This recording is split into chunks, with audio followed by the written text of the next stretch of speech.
الحاله ديال الاخ النوش فهي وحده بزاف، لان ما خفيه كان اعظم. الاخ النوش بعدا باين هو وصحابه جاو، والمشكله انهم ما جاوش من اوساط جيعانه، ماشي اغلبهم، بغيت نقول جاو من اوساط جيعانه، ولكن هو اصلا جا رجل اعمال وعرفنا البدايه ديالو كيفاش كانت. هو راه الفضل، كل الفضل يرجع الى البصري، هو اللي دار منه بنادم، حيت هو كان غير ولد واحد السيد عنده ستاسيون ديال ليسونس.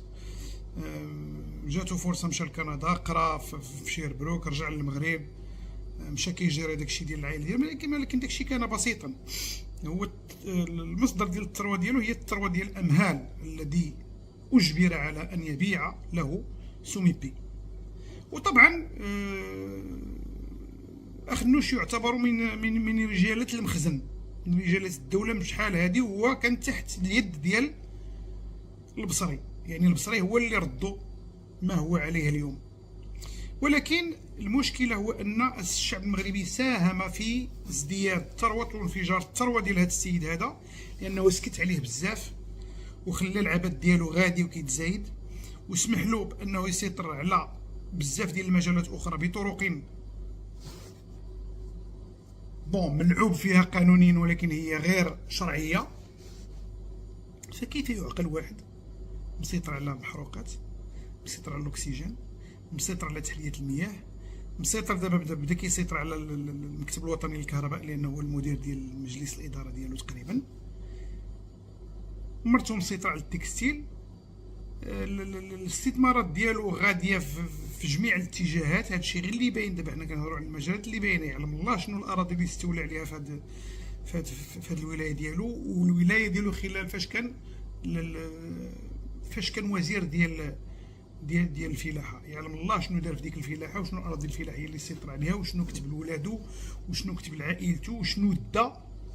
المهم، وهذا ما يفسر مؤخرا التحاقه بالمحفل الماسوني البريطاني اللي فيه الفلاطحه ديال الماسونيه في العالم، يعني الناس اللي كتحكم في مصير دول هي اللي كاينه في هذا المحفل، حيت هو كان في المحفل الفرنسي مع الماسونيين الضباع، حيت المحفل الفرنسي كيقول لك فيه الضباع، بينما المحفل الانجليزي فيه الاسود، وخلص فلوس صحيحه باش انه ينتقل لهذا المحفل او لا انه يتسجل في هذا المحفل. وكيف ما كتعرفوا فهو عنده شي درجه عاليه، وذلك لانه استطاع انه يسيطر على بزاف ديال الممتلكات، وكذلك يبني واحد الشبكه ديال العلاقات، لان الماسونيه تعتمد على شبكه العلاقات الشخصيه، ماشي كيخدم شي وشي كيدفع شي وشي كيوصل شي. داكشي علاش كيوصلوا فين ما بغاو، لان عندهم الناس ديالهم في القضاء، عندهم الناس ديالهم في الامن، عندهم الناس ديالهم في الاداره، عندهم الناس ديالهم في الابناك، عندهم الناس ديالهم فين ما دزتي كاين الناس تابعين للمسؤوليه، هما اللي كيسهلوا لبعضياتهم السيطره والعمل على الاستحواذ على مقدرات وممتلكات الشعوب. وهنا المواطن المغربي كيلعب واحد الدور كبير، لان سكتنا بزاف، وحتى التربيه ديالنا كانت دائما تربيه عوجه. والدينا ديما ربونا ديك اللعبه ديال سير بجنب الحيط، ماشي شغلك، ادخل سوق راسك، ما تدخلش راسك في مشاكل، بعد على المشاكل. ولكن لا، الانسان خصو يدخل راسو في مشاكل، ان هاد هرب من المشاكل وسير بجنب الحيط، وهذه هي اللي خرجت علينا، هي اللي خلاتنا اننا نوصلوا للحضيض، وان نوصلوا لواحد المستويات اللي ما كيبغيها حتى واحد، ما كيقبلها حتى الكلب حاشاكم. ولينا نقبلوا بزمره من السفله، هما اللي كيسيروا الدوله، هما اللي كيتحكموا في رقاب الناس، وكيتحكموا في الصحافه، وكيتحكموا في القوت اليومي ديال الناس، وكيتحكموا في كل شيء. كل شيء سيطروا عليه، سيطروا على الصحه، سيطروا على التعليم دابا كله تقريبا ولا خاص، الصحه تقريبا كلها ولات خاصه.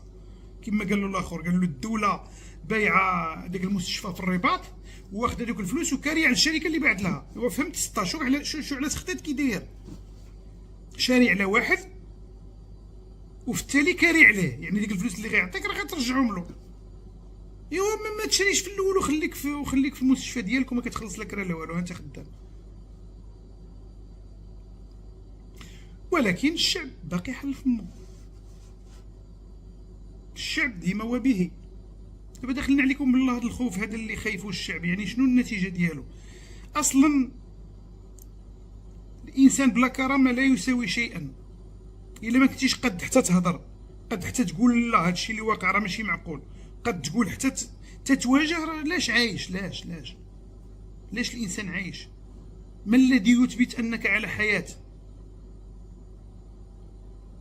دابا نتوما انا عاد فهمت علاش في المغرب مخليين لكم شهاده الحياه، لان يعني عارفينكم ميتين، واي واحد بغى شي حاجه كيخصو يثبت على انه حي باش يقدر يستافد من شي خدمه معينه.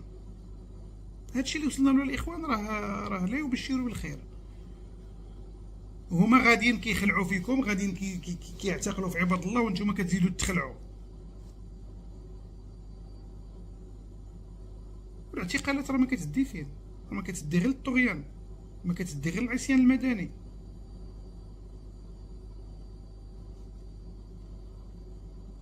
زعما القول ديال ان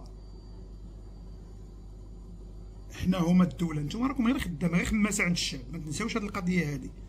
الشريف ديالي، البوليسي، الجدارمي، المدير، الديفيزيونير، القبطان، الجنرال، الكولونيل، راه غير خماس عند الشعب. راه الشعب اللي كيخلصك الشريف، خصك تحترم داك الشعب. البوليسي اللي كيوقفك خصو يحترمك ويعطيك السلام ويقول لك سيدي، حيت انت اللي كتخلصو. يعني علاش ديما كنعطيو البنادم القيمه اكثر من اللي يستحق؟ احترمو اياه، ولكن ما تعطيهش اكثر من قيمته، حيت هو راه تما كيدير خدمته، تما راه كيخدم عليك انت، خدام باش يحميك.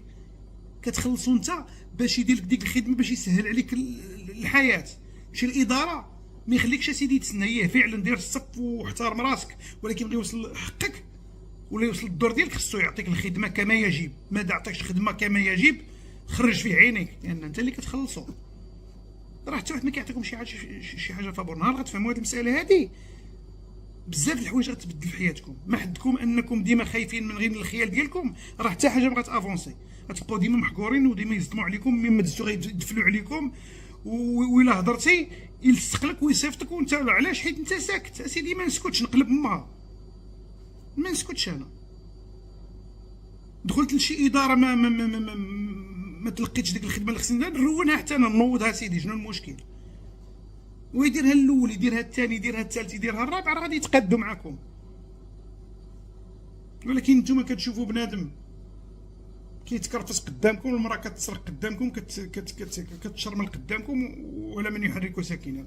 غدا راك انت اللي غتشرمل، وما كاينش اللي غيحرك ساكنا. فهذا المغرب والمغاربه يحتاجون الى واحد النوع من التضامن، اليد في اليد. راه الامور لا تبشر بالخير، وحنا فقط هنا لنذكر، رغم ان هذا التذكير هذا ما كيعجب بزاف ديال السفاله. كيسحبهم دابا غادي يسكتونا بطريقه او باخرى. نحن لن نسكت، لن نسكت، ما كاينش. سنواجهكم